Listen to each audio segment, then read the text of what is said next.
Rendu le 2 janvier, ceux qui s'attendaient à fêter avec le M23 et les Rwandais au Katanga, je me demande, ils sont où? Où êtes-vous? Montrez-vous là.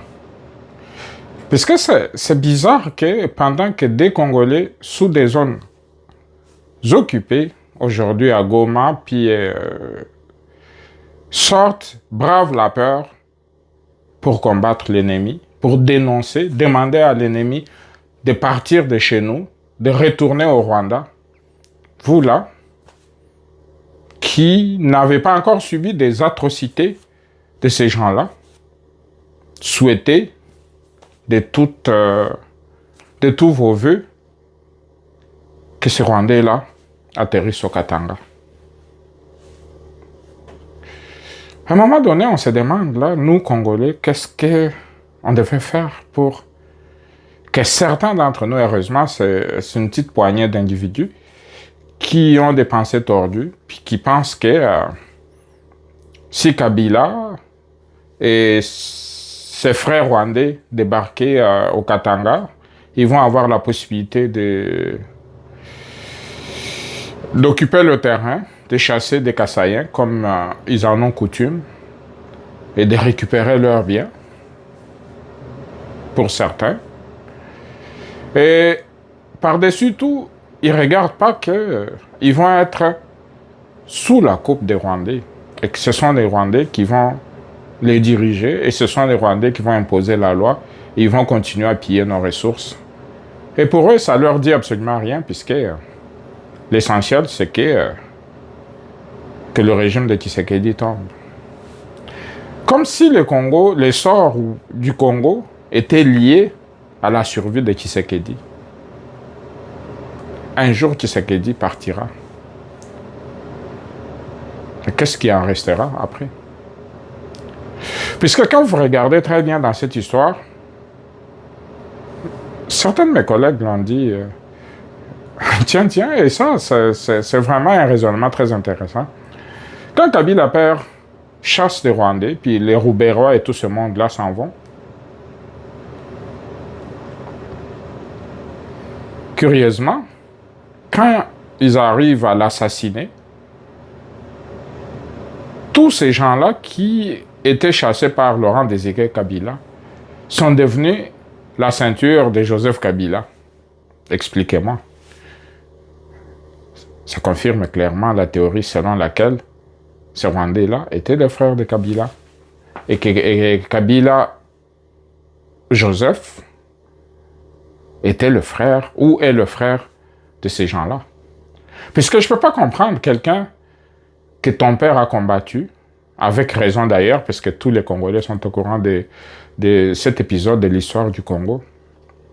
Puis que toi, tu arrives, et tu étais là, tu as vu dans quelles circonstances ton père a été assassiné, les péripéties de la guerre, tu es venu avec eux, tu devais être la personne la mieux informée, si vraiment tu étais Congolais, à savoir que non, ces gens-là, je ne fais pas alliance avec eux.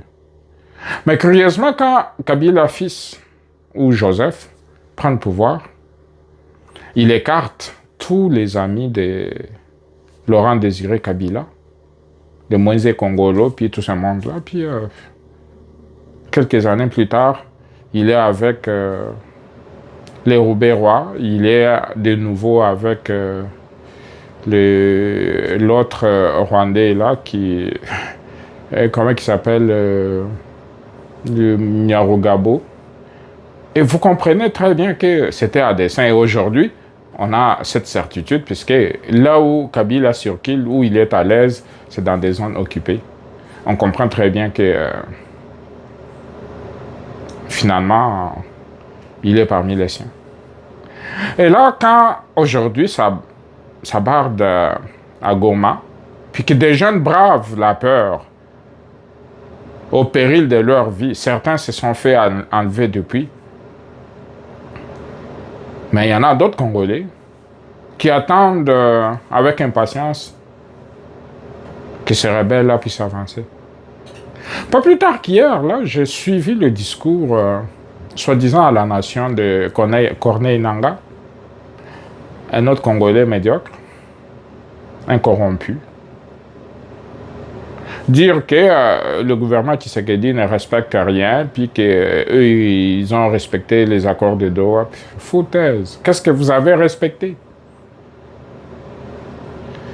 Comment vous êtes-vous rendu à Uvira alors que vous respectez tout? Si vous avez, ne fût-ce que respecté le cessez-le-feu, vous ne serez pas rendu à Uvira. Parce que quand vous avez fait cette déclaration de principe, vous n'étiez pas à Uvira. Aujourd'hui, vous y êtes. Et vous continuez à dire que non, ce sont les autres qui ne respectent pas les accords et puis que Tshisekedi ne respecte rien et que...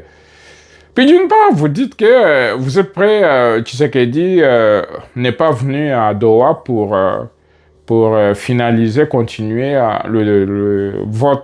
vos négociations. Mais d'une part, vous dites ça, puis d'autre part, vous avez l'intention de chasser Tshisekedi du pouvoir. Mais finalement, c'est contradictoire, votre logique. Vous voulez pourchasser Tshisekedi pour le mettre... puisque vous l'accusez de dictateur. Encore une fois, je ne sais pas c'est quoi que ça veut dire dictateur.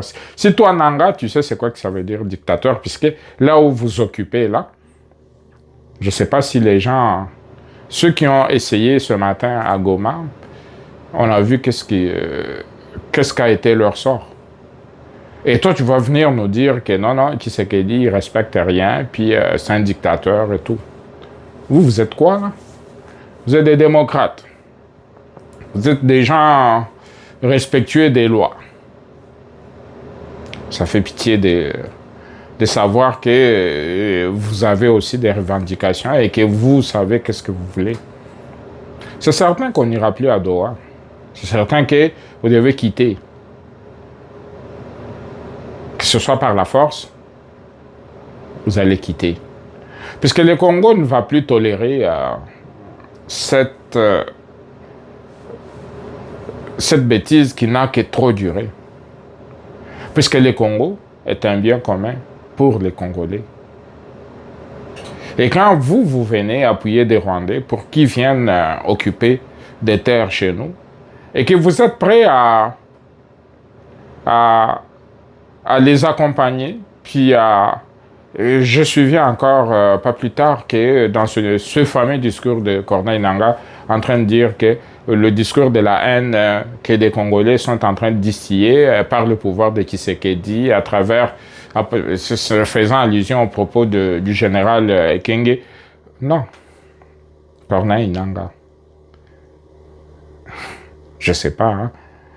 Tu sais très bien que ce que le général Ekenge a dit est vrai. Mais puisque toi, tu es devenu un vassal des Rwandais, puisque toi, tu es devenu un porte-parole de l'ennemi, tu ne peux que, devant les caméras, dire que c'est un discours de la haine. Un discours de la haine.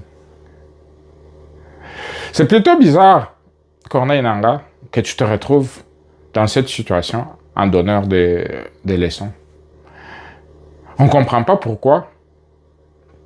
Toi, qui, du jour au lendemain, parlait de ces carrés miniers, puis aujourd'hui, vous êtes devenu un fervent défenseur de la cause Tutsi. Tiens, parlons-en. Tu sais très bien que ces Tutsis-là ne sont pas de Congolais. Et la très grande majorité d'entre eux sont venus avec l'AFDEL.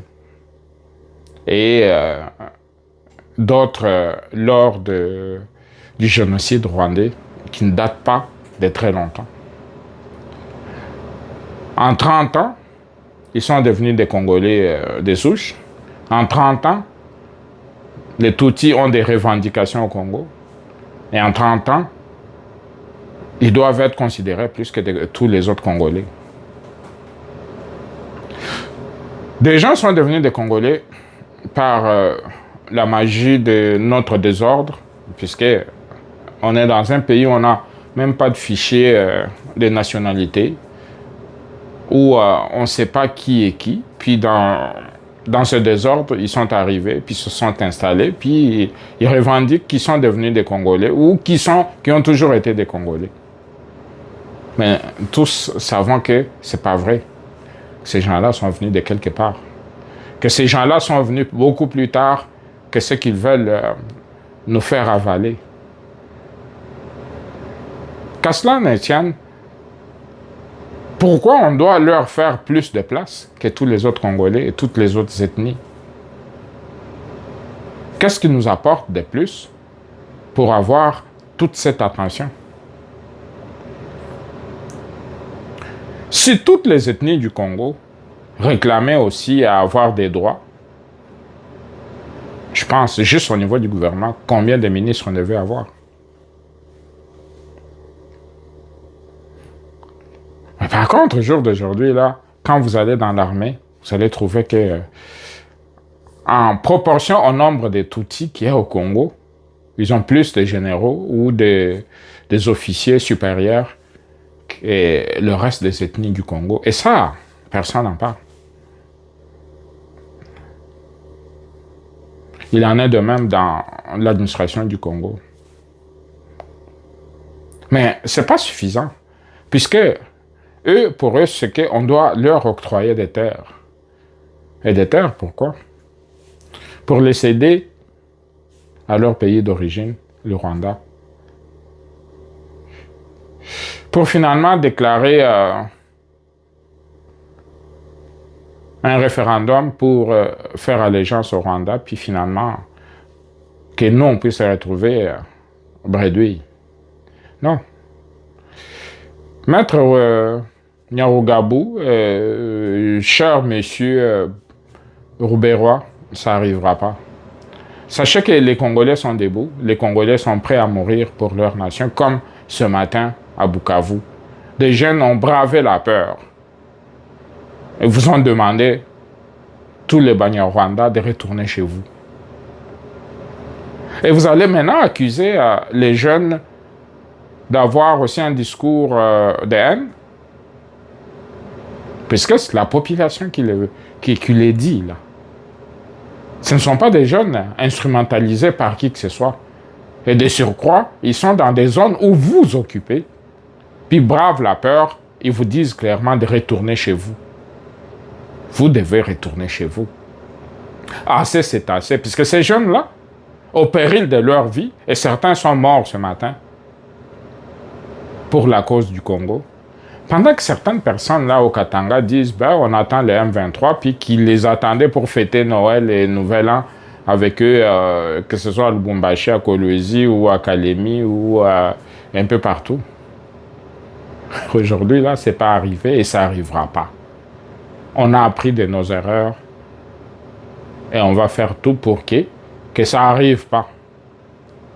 Ceux qui pensent que ces gens-là viendront, qui vont faire comme Laurent Désiré Kabila l'a fait avec l'AFDEL et tout, ça n'arrivera plus.